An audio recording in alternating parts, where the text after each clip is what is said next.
안녕하세요, 이지연입니다. 오늘 100% 통밀 식빵 다시 한번 만들어 보겠습니다. 저의 100% 통밀 식빵 업그레이드 버전이라고 할 수 있겠습니다. 수분량을 굉장히 많이 늘려줬습니다.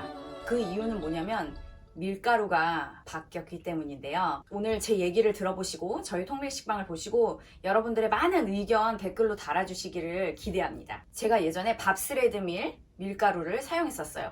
밥스레드밀 통밀가루 구하기가 쉬워서 사용한 거예요. 가격도 그렇게 비싸지 않았고요. 그 통밀로 만들기 전에는 제가 우리밀 통밀가루를 굉장히 오랫동안 사용했었어요. 대부분의 우리밀 통밀가루는 도정을 조금 많이 한 형태라고 저는 느꼈었어요. 좀 색깔이 많이 밝더라고요. 그래서 그거는 아무래도 그 겉부분이 덜 들어간 거라고. 왜 우리 현미 먹을 때도 보면은 그 현미 도정이 뭐 1분도 뭐 몇 분도 막 이렇게 나누잖아요. 그런 것처럼 밀도 그렇겠죠. 밥스레드밀 통밀가루를 사용해 보니까 굉장히 겉부분이 많이 들어갔다는 걸 알 수 있었어요. 딱 육안으로 봐도 색깔이 훨씬 더 어둡고 그 다음에 그 겉부분이 많이 들어가 있어서 하얀 부분도 있고 갈색 나는 부분도 있고 굉장히 입자가 고왔어요. 아주 얼굴에 바르는 파우더 같은 그런 느낌으로 너무 곱게 정말 그렇게 잘 분쇄가 되어 있더라고요. 그래서 통밀가루는 대부분 이렇게 물을 더 많이 흡수한다고 알려져 있는데 적은 양의 수분으로도 굉장히 빵이 잘 만들어졌었습니다. 제가 생각할 때는 아무래도 입자가 워낙에 곱다 보니까 수분을 그 하나하나 알갱이들이 고루고루 흡수한다고 해야 되나? 입자 하나하나들이 수분이 잘 고르게 퍼져가지고 발효도 잘 되고 빵이 잘 나옵니다. 근데 이번에 여러분도 다 아시겠지만은 얼마 전부터 밥스레드밀 통밀가루의 수입이 안 되는지 바뀌었잖아요. 허틀랜드 밀인가 그걸로. 그래서 같은 거라고 해서 저는 그거를 대용량을 샀는데 밀가루가 다르더라고요. 제가 그거를 느꼈는데 그때 마침 통밀가루 못 쓰냐고 댓글을 달아주셔가지고 제가 다시 영상을 만들어야 되겠다고 생각을 했어요. 이게 어떠냐면은 굉장히 거칠어요. 무슨 약간 아주 작지만은 지푸라기 같은 거 막 그런 것도 보일 정도로 이게 막 고르지가 않아요. 딱 만져봐도 되게 거칩니다. 같은 레시피로 하니까 빵이 위에가 다 갈라졌어. 막 다 터졌어. 저는 원래 예전에 제가 만들었던 그 볼륨을 가지려고 계속 기다렸어요. 계속 시간을 주고 기다렸는데 얘네가 막 터지고 갈라지고 난리가 났더라고요. 이제 그 밀가루 대 수분율이 한 62.8% 정도 됐거든요. 근데 저 이렇게 계산하는 건지 어떻게 계산하는 건지 사실 저는 잘은 몰라요. 그냥 밥에 물 맞추듯이 그때그때 제가 바꾸는 거거든요. 근데 제가 계산을 해보니까 밀가루 대 수분량이 62.8%였더라고요. 그런데 제가 그 다음에 65%로 올렸어요. 그런데도 많이 건조한 느낌을 받았거든요. 그래서 얘는 훨씬 더 물을 많이 넣어줘야 된다는 거.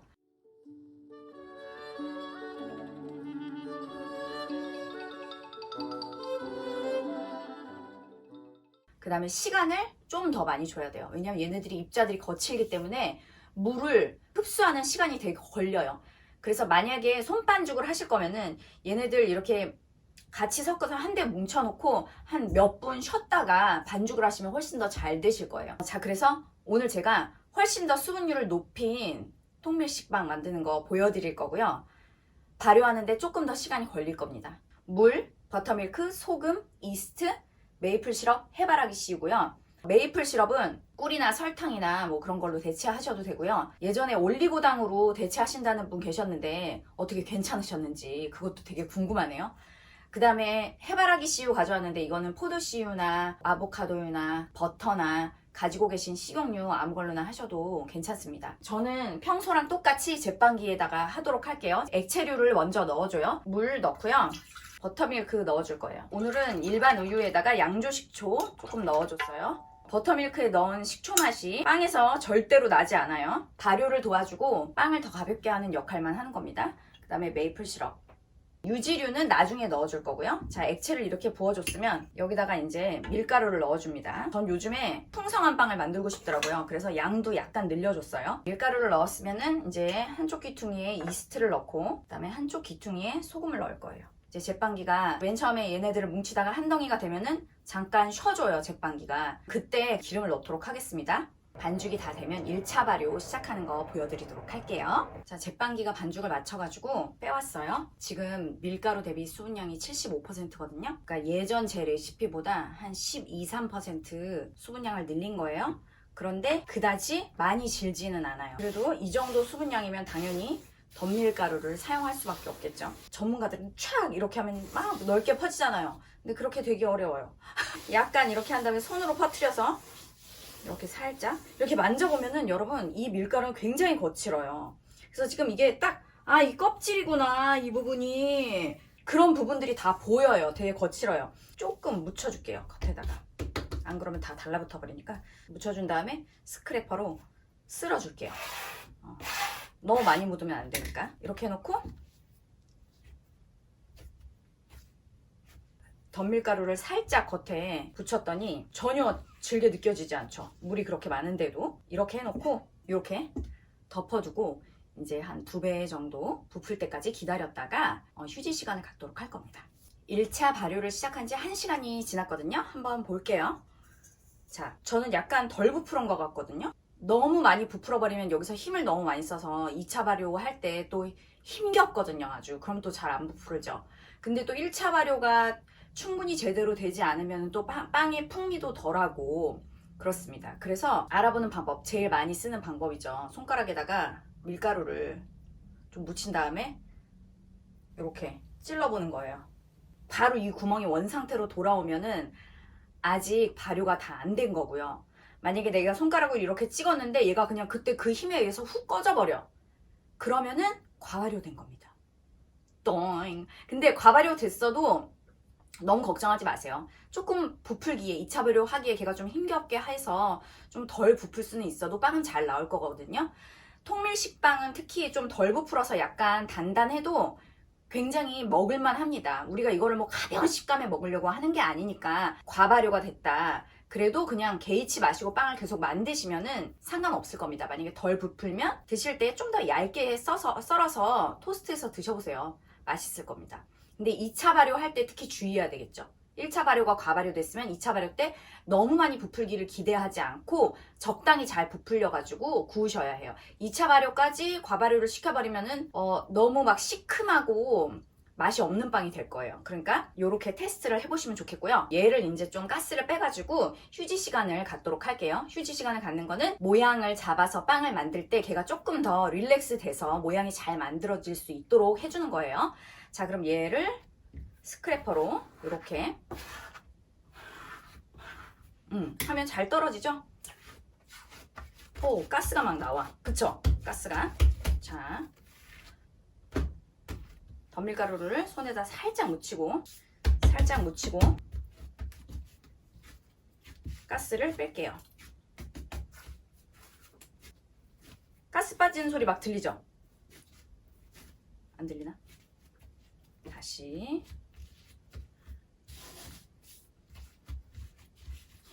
동그랗게 볼로 덮어준 다음에 15분에서 20분 정도 휴지시켜 줄 겁니다. 휴지 시간을 가진 지 16분 정도 지났어요. 약간 부풀어 올랐죠? 가스를 좀 빼가지고 모양을 만들어서 틀에다 넣을 겁니다. 자, 손에다가 밀가루를 좀 묻혀주고, 지금도 가스가 이렇게 많이 생겨서 가스 빠지는 소리가 들려요. 자, 뒤집어서 놓을 건데 덤밀가루를 깔아준 다음에 놓겠습니다. 뒷면에도 밀가루를 좀 묻혀주고, 제 손에 다 달라붙으면 안 되니까요. 아주 적은 양이면 돼요. 너무 많이 묻으면 안 돼요. 이 틀의 요 아랫면에 맞게 저는 이 부분을 이렇게 만들어서 그냥 쭉 말아줄 거예요.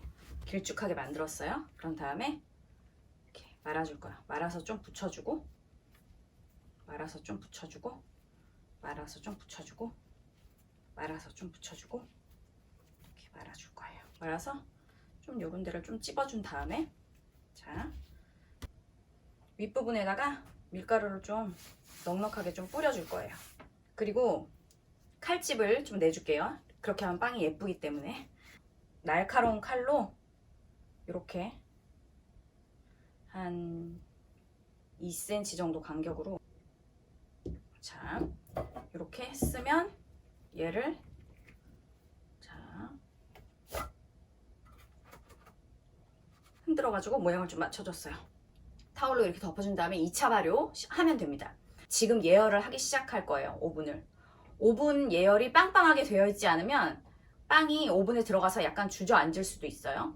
오븐에 대부분 그 예열 기능이 있기도 하잖아요. 그걸로는 충분하지가 않아요. 반드시 20분 이상 예열을 하라고 하는데 사실 더 오래 하면은 더 좋았어요. 저는 결과물이. 그렇기 때문에 넉넉하게 예열을 해요.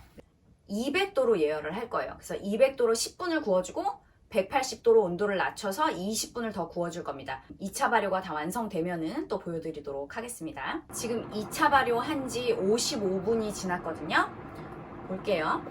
반죽을. 자, 지금 보시면 굉장히 예쁘게 부풀었어요.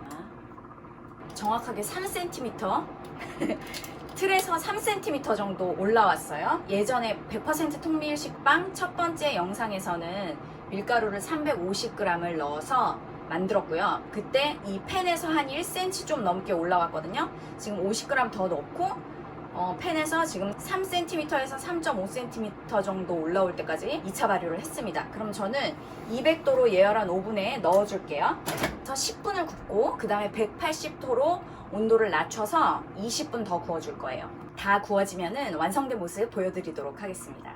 이제 시간이 다 돼가지고 빵을 꺼내보도록 하겠습니다.